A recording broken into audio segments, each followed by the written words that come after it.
Bien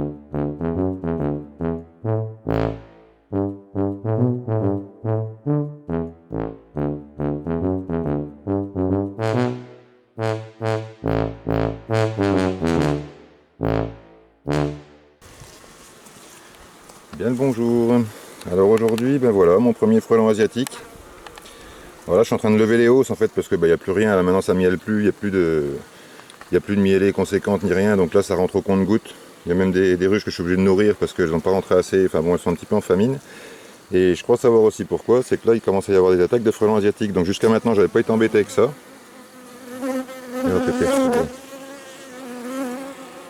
Alors il n'y a aucun doute, hein, c'est bien Vespa velutina nigritorax avec les pattes jaunes. Donc là il est en train de visiter la hausse.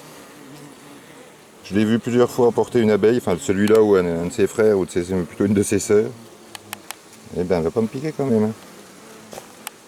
T'es où, Pépère? Ah, il est là-bas. Oh, je dis il, mais il y en a peut-être plusieurs. Hein. C'est même sûr.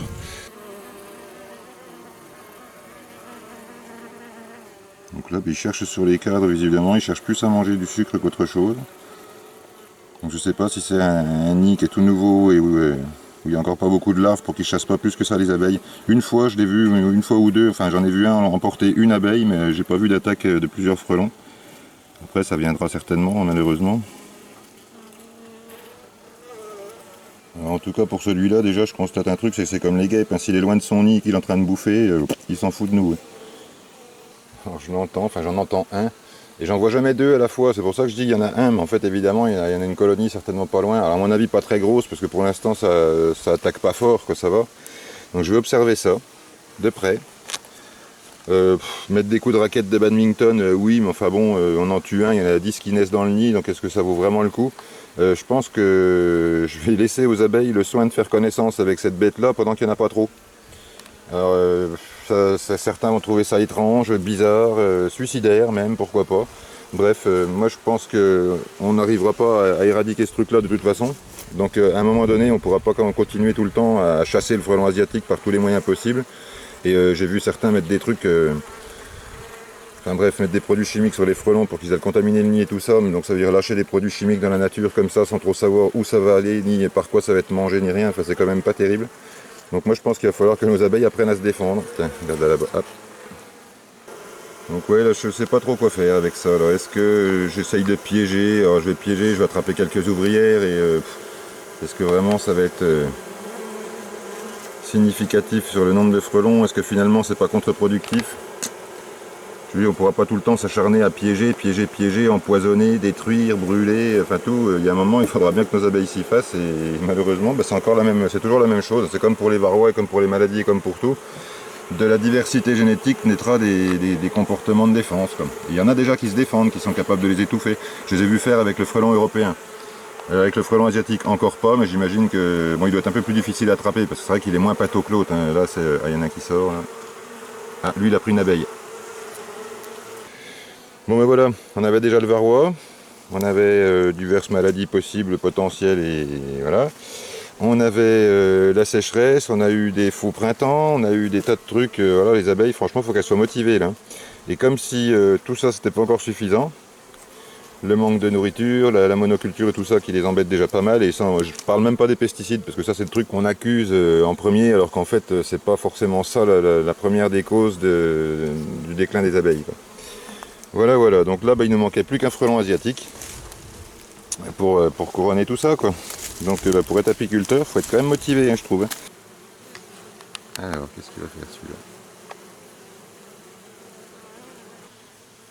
On voit que les abeilles sont en défense devant la porte, hein, donc bah ouais, là, évidemment le miel ça rentre plus aussi à cause de ça. Déjà non seulement la mielée n'est pas très forte en ce moment parce qu'il fait trop sec depuis longtemps. Et en plus, bah voilà, on a monsieur Vespa velutina là, qui vient se mêler à la fête, plutôt qui vient troubler la fête encore en plus. Quoi. Il y a vraiment, là, je n'avais vraiment pas besoin de ça. Quoi. Donc jusqu'à maintenant, moi en Côte d'Or, j'avais été épargné par ce truc-là. Peut-être que l'an dernier j'en ai eu et que je m'en suis pas rendu compte. C'est vrai que j'avais retrouvé des abeilles mortes coupées en deux devant la rue, j'ai trouvé ça bizarre. Je me suis dit que peut-être c'était une bestiole, un insecte ou une musaraigne, quelque chose qui venait les manger, qui venait manger les mortes. Et visiblement c'était pas ça, en tout cas je n'avais pas vu. Et là cette année, voilà, on m'avait prévenu qu'il y en avait à une trentaine de kilomètres d'ici et je me doutais bien que ça allait finir par arriver, et ben les voilà. Donc les abeilles, elles réagissent pas toutes pareil. Vous voyez, celle-là, celle-là elle est pas très forte et en plus elle a une nouvelle reine depuis pas très longtemps. Ce qui fait qu'elles n'ont pas beaucoup de défense, pas beaucoup d'abeilles à l'intérieur, donc elles se défendent comme elles peuvent, elles gardent l'entrée, elles empêchent un peu tout le monde de rentrer, elles inspectent les abeilles qui rentrent. Les autres à côté, je pense que c'est un peu pareil, elles sont un peu plus courageuses celles-là, et j'en ai qui travaillent comme si de rien n'était, vous voyez par exemple celle-là. Et en fait celle-là, non seulement elle est pleine de miel, enfin la hausse, c'est une des seules ruches qui a réussi à me refaire une hausse pendant le mois de juillet, là. Mais en plus, il y a du couvain dedans, quoi. Donc la reine ne peut plus avoir assez de place pour pondre en bas. En tout cas, du beau couvain bien jointif et tout. Donc je laisse comme ça, je lui laisse la hausse encore un petit moment. Et si vraiment elle stocke du miel dedans et tout, et qu'il y a du couvain mélangé et tout ça, je laisserai ça tout l'hiver et puis je verrai ça au printemps prochain. Moi, le but, c'est pas de tirer beaucoup de miel sur les ruches, c'est d'avoir des ruches qui se portent bien et qui se débrouillent au maximum par elles-mêmes. Donc je suis pas partisan du fait de leur amener des litres et des litres de sirop à l'automne quand on a tiré trop de miel avant, quoi. Alors je pourrais presque, si on était plus tôt dans la saison, je l'aurais divisé, oui, j'aurais mis un plateau diviseur en fait entre les deux, j'aurais pu refaire un essaim avec la hausse, mais là voilà, j'ai mon quota de ruches pour cette année, je ne vais pas chercher à en faire plus. Maintenant le but c'est surtout qu'elle passe l'hiver le mieux possible. Et là en attendant il va falloir qu'elle se bagarre jusqu'à la fin de l'été avec cette année frelon. Là. Et vous voyez par contre celle-là, voilà, c'est les seules qui m'ont fait du miel, mais c'est aussi les seules qui ne sont pas vraiment en défense devant la porte, elles bossent. Quoi qu'il arrive, elles s'en foutent, elles taillent, elles bossent. Quoi. Les autres à côté, vous voyez, on voit aussi qu'elles sont en défense. Hein. Vous voyez, celles-là, elles se massent un petit peu devant et elles inspectent un peu tout ce qui rentre. Hein. Donc là, elles sont un peu... on sent qu'elles sont dérangées par ce bestiau-là. Regardez sur le lève-cadre. Il va bien, lui. Hein. Regardez comme c'est beau quand même. Moi, je trouve ça magnifique par contre. C'est vraiment... je vais vous faire un gros plan sans qu'il bouge. Un pépère, tu bouges surtout pas.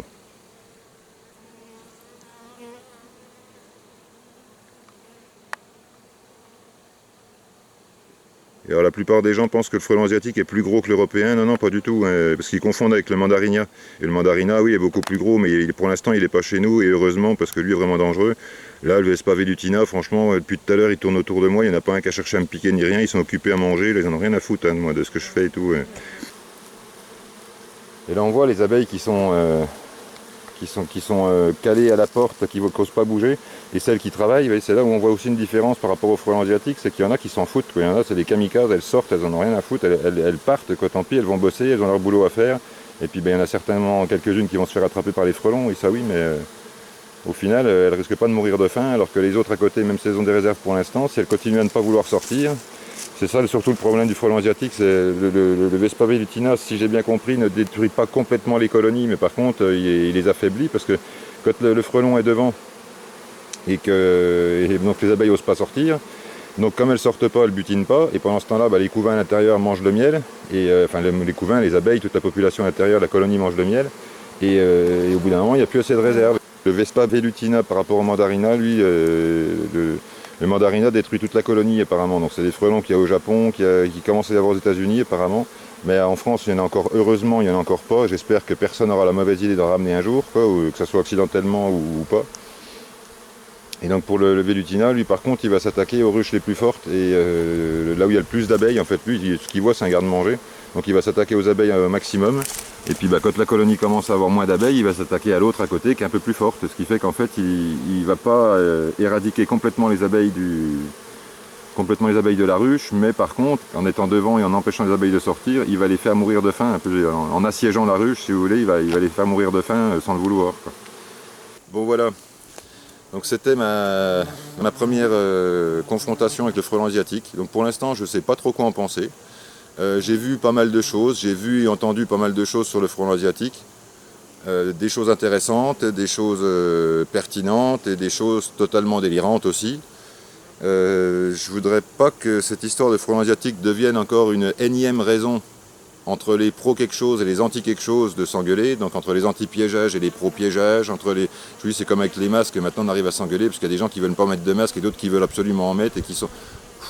Là pour l'instant, on va pas parler des masques et du Covid, tout ça, on va juste parler du frelon asiatique. Ce problème, on va tous l'avoir, à un moment ou à un autre. Les gens qui sont encore épargnés par ça, et c'était mon cas il y a encore quelques mois, quelques semaines même, maintenant voilà, j'y suis confronté. Je ne sais pas par quel bout prendre ce truc-là. Je veux pas, si vous voulez, me foncer tête baissée sur les solutions qui semblent les plus évidentes. L'expérience m'a montré que ce qui paraît le plus évident sur le coup, c'est rarement la meilleure des choses. Il y a quand même des solutions entre les pièges plus ou moins sélectifs, ils font des trappes, il y a des muselières, il y a des portes anti-frelons, il y a des tas de choses comme ça. Il y a des gens qui travaillent sur les phéromones aussi pour voir s'il n'y aurait pas une phéromone qui pourrait les attirer, éviter d'attirer les autres choses. Bref, il y a plein de gens qui sont sur le coup. Je pense aussi qu'il y a un gros coup de commerce là derrière, c'est-à-dire que celui qui va trouver la solution au frelon asiatique, il a assuré sa retraite, quoi, et je pense que c'est aussi pour ça qu'il y en a qui nous proposent un petit peu tout et n'importe quoi, sans trop vérifier si la théorie se tient ou pas. Voilà, donc moi je suis plutôt pour les méthodes douces et naturelles, donc déjà commencer par l'observation, observer ce truc-là, apprendre à le connaître, vraiment savoir qui il est, pas juste en avoir peur. Vous voyez, il m'a pas piqué, je filme à côté de lui avec mes mains et tout, là, il est là pour manger, il est pas... Alors, attention, je suis pas à côté du nid non plus. Donc je ne le vois pas comme un agresseur d'humain déjà, comme on en parle, comme certaines personnes en parlent. Je ne le vois pas comme quelque chose de gentil non plus, hein. Attention, c'est pas une petite mouche, c'est pas une coccinelle, quoi. C'est quand même un frelon qui peut piquer, mais je pense qu'il ne faut pas non plus lui prêter des intentions criminelles ou autres. Lui il se nourrit, c'est tout, lui il fait son nid, il se nourrit, il fait sa vie, et puis le hasard fait que ses larves sont carnivores. Donc du coup, il a besoin de protéines, il vient les chercher là où il y en a, et quand vous avez plein de ruches, il y a plein d'abeilles, et plein d'abeilles, c'est plein de protéines potentielles, donc forcément le frelon il vient là, quoi. C'est tout, c'est pas plus dur que ça. Donc des solutions, je pense qu'il y en a. Il y a des gens qui laissent des branches devant, qui laissent de l'herbe devant, apparemment ça gêne le frelon asiatique. Des gens qui mettent des muselières, des gens qui piègent, il y a des tas de choses pour l'instant, et je voudrais juste qu'on s'entende tous, pour un coup, qu'on arrête de succomber à la tradition internetesque de s'engueuler pour tout et n'importe quoi. Mais par contre, qu'on soit courtois et conscient qu'il y a quelque chose à faire, qu'on n'a pas encore tout trouvé, on est au début de l'aventure, j'allais dire, donc on est vraiment au début de ça. On a tout un tas de solutions qui vont s'offrir à nous. Les abeilles, pendant ce temps-là, ne perdent pas leur temps à rien foutre. Elles cherchent aussi des solutions. Là, déjà, si je regarde devant les 4 ruches, il y en a qui sont en défense devant, qui regardent, qui inspectent tout ce qui rentre dans la ruche, alors que d'autres, elles sortent en masse. Et un peu comme pour désorienter le frelon, elles sortent par paquet de 20 ou de 30, et ça se calme, et hop, d'un seul coup, il y en a plein qui rentrent, et hop, ça se calme, et il y en a plein qui ressortent. Ça, à mon avis, c'est des comportements de défense, c'est des stratégies qu'elles élaborent en fait pour essayer de se défendre contre un ennemi qu'elles connaissaient encore pas jusqu'à maintenant. Donc je leur fais confiance, elles vont trouver des solutions. Nous, je pense qu'il faut qu'on observe, qu'on discute entre nous, qu'on trouve des solutions aussi, mais sans choper ni la grosse tête, ni se prendre la tête, si vous voyez ce que je veux dire, quoi. Donc personne n'a la solution absolue pour l'instant. Bien prétentieux serait celui qui l'affirmerait. Donc moi, j'ai aucune solution pour l'instant, à part des pistes. Voilà, et c'est ces pistes que je vous propose de suivre. Enfin, on essaiera des trucs, voilà, on testera, on essaiera des trucs. On va essayer de démêler là aussi le vrai du faux autant que possible. Et puis voir ce qu'on peut faire avec ce truc-là, mais tous ensemble en se serrant les coudes. Les abeilles ont déjà plein de problèmes, elles ont plein de difficultés. Ça, c'est une difficulté en plus. Certes, on n'en avait pas besoin. Maintenant, il est là. On ne s'en défera pas de toute façon. Il est là, il est installé. On pourra faire tout ce qu'on veut. Le frelon asiatique va s'installer. Mais comme toutes les espèces qui ont proliféré à un moment, va se réguler, va s'autoréguler à un moment simplement parce que les abeilles vont trouver des parades. Les prédateurs, que ce soit des oiseaux, des mammifères ou des reptiles, vont interpréter le nid de frelons au printemps comme une source potentielle de protéines bien nourrissante et tout. Donc je vous garantis que là, à mon avis, il va se passer quelque chose. Et ce qui fait que les frelons vont moins, au bout d'un moment, ça va se réguler. En fait, oui, il y aura des frelons qui vont faire beaucoup de nids, mais il y aura beaucoup de nids qui seront détruits. Et si on laisse un peu la concurrence des reines au printemps, je pense que tout ça, ça devrait... Moi, je fais confiance à la nature. Et alors peut-être que ça ne nous arrangera pas, nous, humains, parce qu'on récoltera moins de miel, parce que tout ça... Ok, mais la nature, je pense qu'elle s'en sortira. Les abeilles, c'est pas le frelon asiatique qui va tuer les abeilles. Voilà. C'est ce que je voulais dire à la fin. Allez, c'est tout pour aujourd'hui. Tout ce que je viens de dire est à mettre au conditionnel. D'accord, donc on s'emballe pas sur les commentaires, on me traite pas de tous les noms parce que machin. Là, oui, il y en a certains qui vont me dire t'aurais dû prendre une raquette, t'aurais dû tuer ceux que t'as vus et tout. Concrètement, j'aurais tué 4 ou 5 frelons asiatiques, ça aurait pas changé grand chose au schmilblick, ça aurait pas aidé mes abeilles énormément et ça aurait pas fait avancer la cause non plus. Voilà, allez, c'est tout pour aujourd'hui. Portez-vous bien, surveillez bien vos abeilles, attention aux frelons asiatiques et on en reparle bientôt. Allez, à bientôt pour les prochaines vidéos.